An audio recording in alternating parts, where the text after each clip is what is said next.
तो स्वागत है दोस्तों आपका एक बार फिर से मैडोवर्स मेगाबाइट्स में। तो आज का जो हमारा टॉपिक है वो है sum of power of digits using recursion. तो चलिए देखते हैं कि क्या चीज़ इसमें मुझे करनी है, क्या चीज़ परफॉर्म करनी है, कैसे कैलकुलेट करनी है। ठीक है, तो स्टार्ट करते हैं।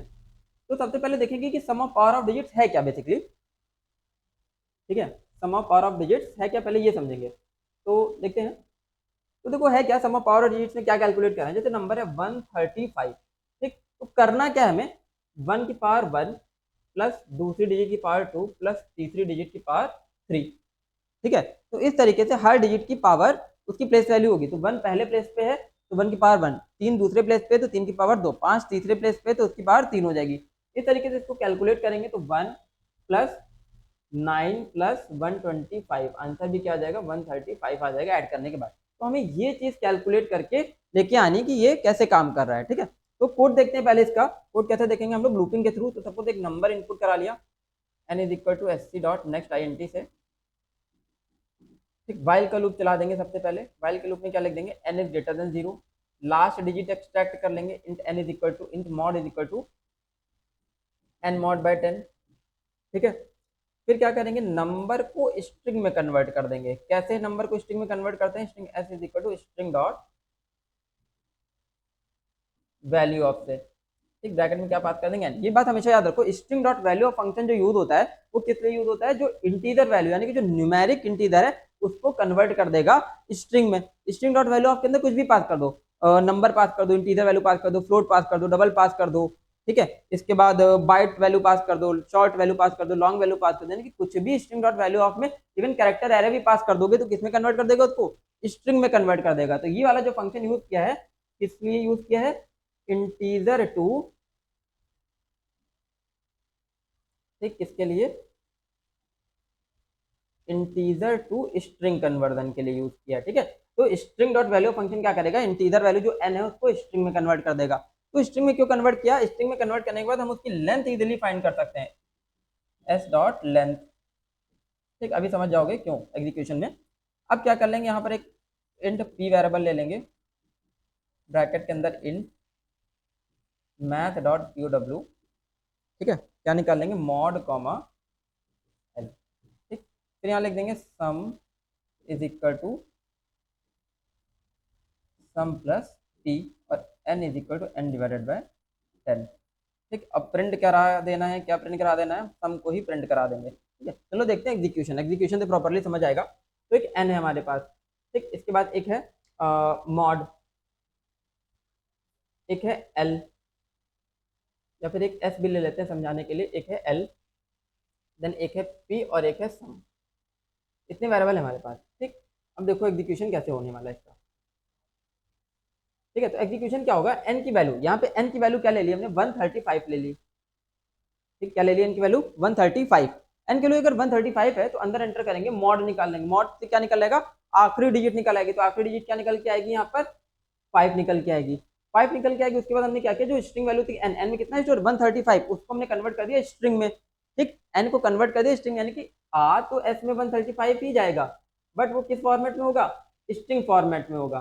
स्ट्रिंग लिटरल को कैसे लिखते हैं, डबल इन्वर्टेड कॉमा के अंदर। तो स्ट्रिंग के अंदर 135 डबल इन्वर्टेड कॉमा के अंदर मैंने लिख दिया। अब क्या कर रहे हैं, क्योंकि स्ट्रिंग वेरिएबल में हम लोग क्या कर सकते हैं, डायरेक्टली लेंथ फंक्शन अप्लाई कर सकते हैं। लेंथ फंक्शन लगा सकते हैं। लेंथ फंक्शन क्यों लगा सकते हैं, स्ट्रिंग की लेंथ निकालने के लिए। स्ट्रिंग का जो लेंथ फंक्शन है, लेंथ कैसे निकालता है, क्योंकि उसके अंदर जितनी नंबर ऑफ डिजिट होंगी उनको काउंट कर लेगा। तो स्ट्रिंग में कितना स्टोर है, 135। 135 में कितने कैरेक्टर थे टोटल, 3 कैरेक्टर, तो लेंथ उसकी कितनी हो जाएगी, 3। ठीक है, तो लेंथ हमने निकाल ली, एल की वैल्यू कितनी आ गई, 3 आ गई। अब हम पी में क्या कर रहे हैं, हमने मैथ.pw फंक्शन लगा रखा है पी में। मैथ.pw फंक्शन क्या करेगा, मॉड की पावर एल निकाल लेगा। तो मॉड की पावर एल कितनी हो गई, मॉड की पावर एल मतलब 5 की पावर 3 निकालेगा, क्योंकि अभी तो मॉड 5 है। ठीक है, मॉड कितना है 5 और एल कितना है 3, तो 5 की पावर 3 कैलकुलेट हो गया। ठीक, यानी कि कितना आ गया, 125 आ गया, 5 की पावर 3। और इसमें क्या कर देंगे, सम में इसको ऐड कर देंगे, 0 + 125 = 125 आ जाएगा।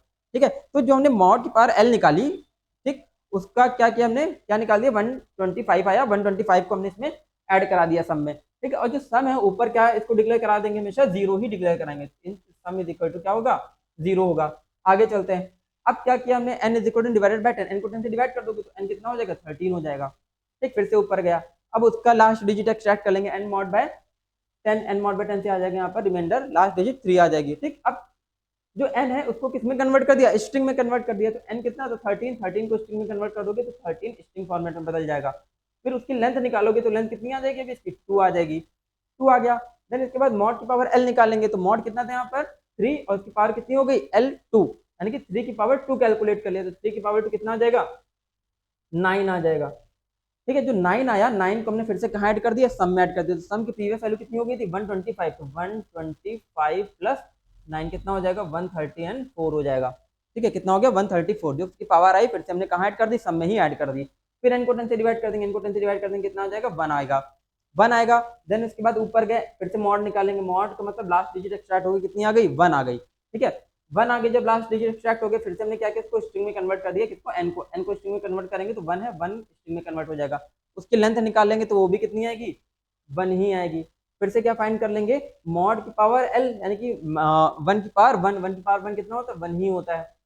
ठीक है, फिर जो 1 आया 1 की पावर 1 है, इसको हमने कहाँ ऐड कर दिया, सम में ऐड कर दिया। तो सम की प्रीवियस वैल्यू कितनी हो चुकी थी 130 एंड 4, 134 प्लस 1 कितना आ जाएगा 135 आ जाएगा। 135 हो गया टोटल सम की वैल्यू। अभी हमने क्या किया, n को 10 से डिवाइड कर दिया, n को 10 से डिवाइड कर देंगे यानी कि 1 को 10 से डिवाइड करेंगे कितना आ जाएगा यहाँ पर आंसर 0 आ जाएगा। ठीक, फिर से जैसे वैल की कंडीशन चेक करेंगे तो कंडीशन क्या हो गई भी फॉल्स हो गई, कंडीशन क्या हो गई फॉल्स, यानी कि n अभी 0 से ग्रेटर नहीं है। जैसे n 0 से ग्रेटर नहीं है तो कंडीशन क्या हो गई फॉल्स, लूप रुक गया। लूप रुक गया जैसे ही तो कहां पर एग्जीक्यूशन ट्रांसफर हो गया, लूप के जस्ट बाद वाले स्टेटमेंट पे। क्या है स्टेटमेंट यहाँ पर, क्या प्रिंट हो रहा है सम, तो सम की वैल्यू यहाँ पर कितनी आई देखोगे 135, तो क्या प्रिंट हो जाएगा 135। तो सम ऑफ पावर ऑफ डिजिट्स क्या कैलकुलेट होकर आ गई 135 कैलकुलेट होकर आ गई। ठीक है, अब इसके बाद इसी कोड को हम देखेंगे किसके थ्रू, रिकर्शन के थ्रू। ठीक है, तो दूसरा मेथड क्या है रिकर्शन हमारा। ठीक, अब देखो तो यहाँ पर भी देखोगे हमने यहाँ पर सेम फंक्शन यूज किया हुआ है, क्या string dot value of, string dot value of function भी मैं बता चुका हूँ क्या काम करता है, जो न्यूमेरिक वैल्यू है कि इंटीजर वैल्यू को किसमें कन्वर्ट करेगा, स्ट्रिंग में कन्वर्ट करेगा। और क्यों कन्वर्ट करेगा, ताकि हम उसकी इजीली लेंथ फाइंड कर पाए। ठीक है, तो चलो कॉल करते हैं फंक्शन को। तो मान लो हमने फंक्शन कॉल कर लिया सम POW, इससे कॉल कर लिया, एक छोटी सी वैल्यू ले लेते हैं, उससे कॉल करते हैं 25 से कॉल कर लिया। ठीक है, 25 से जैसे कॉल करेंगे तो क्या हो गया n is greater than 0, condition true है, n 0 से बड़ा है, n 0 से बड़ा है। तो हमने क्या किया, फिर से यहाँ पे कुछ वेरिएबल हम डिक्लेयर कर लेते हैं ताकि समझने में आसानी होगी। तो एक है हमारे पास n, ठीक है, एक है s, एक है l और एक है p। सम को हम यहीं पर कैलकुलेट करेंगे। n ले लिया हमने 25, ठीक है 25 ले लिया, तो 25 0 से ग्रेटर था, कंडीशन ट्रू थी, उसको हमने स्ट्रिंग फॉर्मेट में कन्वर्ट कर दिया। तो जो s में आ गया 25 आ गया स्ट्रिंग फॉर्मेट में। ठीक, स्ट्रिंग फॉर्मेट में कन्वर्ट हो गया। अभी उसकी लेंथ निकालेंगे तो लेंथ कितनी 25 की 2 है, तो l में कितनी वैल्यू आ गई 2 वैल्यू आ गई। ठीक है, कितनी वैल्यू आ गई 2। अब यहाँ पर एक चीज हम और ले लेते हैं मॉड, तो n मॉड बाय 10 करेंगे सबसे पहले यहाँ पर। ठीक है, n मॉड बाय 10, यहाँ पे देखो मॉड स्टेटमेंट नहीं लिखा है, यहाँ पर मॉड स्टेटमेंट लिख लेते हैं, int mod is equal to n mod 10। ठीक, तो मॉड में कितना आ जाएगा, ठीक है, तो मॉड में देखते हैं कितना आ जाएगा, पहले कॉलम बना लेते हैं मॉड के लिए। ठीक है, तो यहाँ पे कितना आ गया मॉड और फिर देखेंगे p, तो मॉड की वैल्यू कितनी आ जाएगी, मॉड में क्या आ जाएगा n मॉड 10, तो n मॉड बाय 10 कितना आ जाएगा यहाँ पर 5 आ जाएगा। कितना आ गया यहाँ पर 5 आ गया n मॉड 10 से, n मॉड बाय 10 से 5 आया, तो हमने यहाँ पे क्या निकाल लिया 5 की पावर l, 5 की पावर 2। ठीक, तो क्या निकाल लिया 5 की पावर 2, तो 5 की पावर 2 कितनी आ गई यहाँ पर 5 की पावर 2 आ गई 25, 5 इंटू 5 25 आ गई। ठीक, तो 25 आ गई, तो p की वैल्यू होगी 25। अब यहाँ पर क्या कर रहे हैं, सम में किससे फंक्शन कॉल कर रहे हैं p प्लस मतलब कितना हो गया 25 आंसर आया। p की वैल्यू एट द एंड कितनी आ गई, यहाँ पर मैंने कैलकुलेट करा पूरा टेबल बना के, तो कितनी वैल्यू आ गई p की 25। हम फंक्शन कैसे कॉल करेंगे p प्लस सम POW, यानी कि 25 plus sum POW2 and divided by 10, यानी कि किससे कॉल हो गया 2 से कॉल हो गया। तो जैसे ही फंक्शन 2 से कॉल हुआ, यानी कि इसने अपडेटेड वैल्यू से कॉल कर लिया खुद को ही, तो अब n की अपडेटेड वैल्यू कितनी होगी यहाँ पर 2 हो गई, 2 से कॉल कर लिया। अब 2 को क्या करेंगे स्ट्रिंग में कन्वर्ट कर देंगे, तो 2 को जब भी स्ट्रिंग में कन्वर्ट करेंगे तो कितना आ गया यहाँ पर 2 स्ट्रिंग फॉर्मेट में कन्वर्ट हो गया, है ना, 2 स्ट्रिंग में कन्वर्ट हो गया। देन उसकी लेंथ निकालेंगे, तो लेंथ कितनी आ गई थी 1 आ गई थी। ठीक, ऊपर मॉड हमने कितना निकाल लिया, mod is equal to n mod 10, n mod 10 यहाँ पर कितना निकाल लेंगे हम यहाँ पर 2 ही आ जाएगा। ठीक है, n मॉड 10 कितना आ जाएगा 2, यानी कि 2 को जब 10 से डिवाइड करेंगे तो रिमाइंडर क्या आ जाएगा 2 ही आ जाएगा। ठीक है, तो रिमाइंडर कितना आ गया मॉड की वैल्यू 2। अब क्या कैलकुलेट कर रहे हैं,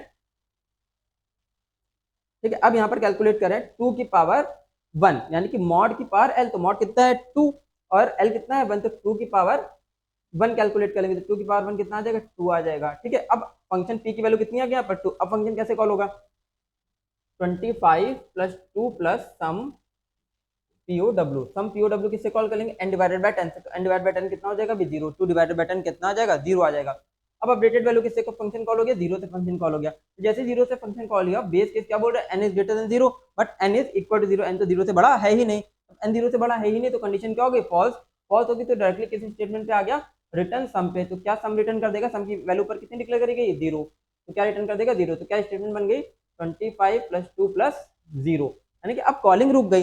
जब कॉलिंग रुकेगा फिर से बैक ट्रैकिंग मेथड से, स्टैक मेथड से क्या करेगा, कैलकुलेशन करना स्टार्ट करेगा। तो क्या कैलकुलेट कर लेगा, 25 + 2 + 0 पहले करेगा, 2 + 0 कितना आ गया, 2, 25 + 2 27, तो आंसर कितना आ गया यहाँ पर 27। मतलब इन शॉर्ट हमने क्या कैलकुलेट कर लिया, जैसे लिखा था 25, तो हमने कैलकुलेट कर लिया 2 की पावर 1 + 5 की पावर 2, ठीक है। मतलब क्या आ गया, 2 + 25 = 27, हमने ये 27 कैलकुलेट किया, सम ऑफ पावर ऑफ डिजिट्स, तो यही आंसर हमारा आ गया फाइनल कितना, 27। तो ये तो था हमारा प्रोग्राम किसका, सम ऑफ पावर ऑफ डिजिट्स का। अब हमने ये चीज आइडेंटिफाई क्यों करी, ये चीज कैलकुलेट कहाँ होनी, कहाँ इसका यूज आता है, तो बता देता हूँ। एक नंबर आप लोगों ने पढ़ा होगा, डिजारियम नंबर, ठीक है, कई बार बोर्ड्स एग्जाम में भी पूछा जा चुका है, 10th में भी और 12th में भी, ठीक। ISC क्लास 12th के बोर्ड एग्जाम में भी ये क्वेश्चन कई बार पूछा जा चुका है, और 10th में तो इजीली पूछा जाता है। तो क्लास 10th 11th 12 तीनों का ही एक इंपॉर्टेंट क्वेश्चन है ये, ठीक है, डिजारियम नंबर। ठीक, जो बोर्ड्स में पूछा जाता है, 12th और 11th बोर्ड्स में पूछा जाता है, वो किसके थ्रू पूछा जाता है, रिकर्शन के थ्रू। तो ये प्रोग्राम में जो कैलकुलेशन करते हैं डिजारियम नंबर की, वो डिजारियम नंबर में क्या फाइंड करते हैं, सम ऑफ पावर ऑफ डिजिट्स। तो इसीलिए मैंने यहाँ पर बताया सम ऑफ पावर ऑफ डिजिट्स, जो कि किसके लिए काम आएगा, डिजारियम नंबर के लिए काम आएगा। ठीक है, तो ये हमारा कंप्लीट हुआ आज का लेक्चर। तब तक के लिए बने रहिए हमारे साथ, स्टे ट्यून्ड गाइस।